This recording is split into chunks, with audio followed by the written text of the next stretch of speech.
مت سمجھنا کہ مردے کو اب کچھ پتہ نہیں چلتا، یہاں تک کہ حدیث میں ہے تمہارے چلنے کے چپلوں کی آواز تک وہ مردہ سنتا ہے، بولنے کی آواز تو چھوڑے، چلنے کی آواز بھی وہ قبر میں سنتا ہے۔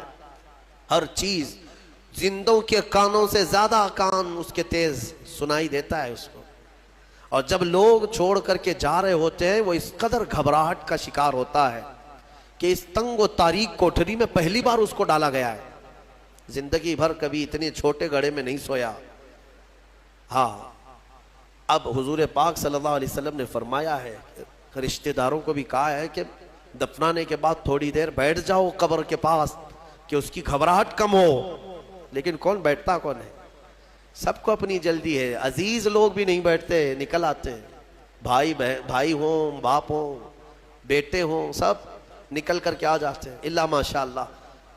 لیکن اس اندھیری قبر میں جب لوگ قبرستان سے آ جاتے ہیں، عجیب و غریب آوازیں مردے کو سنائی دینے لگتی ہیں، زمین ہلنے لگتی ہے اور دونوں جانب سے دباتی ہے زمین۔ میرے آقا صلی اللہ علیہ وسلم نے فرمایا ان ضغطۃ القبر حق، قبر کا جھٹکا دینا حق ہے، ہر ایک کے ساتھ ہوگا۔ صحابی رسول سعد بن معاذ کے بارے میں حضور نے فرمایا ان کو قبر دبا رہی تھی۔ قبر سب کو دبائے گی، لیکن کچھ کو ایسے دبائے گی کہ ان کی ہڈی پسلیاں الگ ہو جائیں، اور کچھ کو محبت سے دبائے گی۔ لیکن فرمایا کہ قبر جو ہے اس وقت اندھیری اور پھر عجیب و غریب آوازیں، تنہائی الگ، کوئی نہیں ہے قریب، کوئی نہیں ہے۔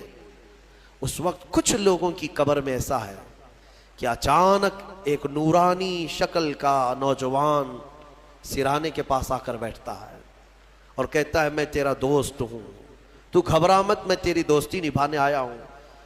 مردہ پلٹ کر کے دیکھتا ہے، پوچھتا ہے تو کون ہے؟ تو کہتا ہے میں اللہ کا کلام قرآن پاک ہوں۔ قرآن مقدس رفیق بن کر، انیس بن کر قبر میں آتا ہے۔ میرے عزیزوں، اس قرآن سے محبت کرو، اس قرآن سے محبت کرو۔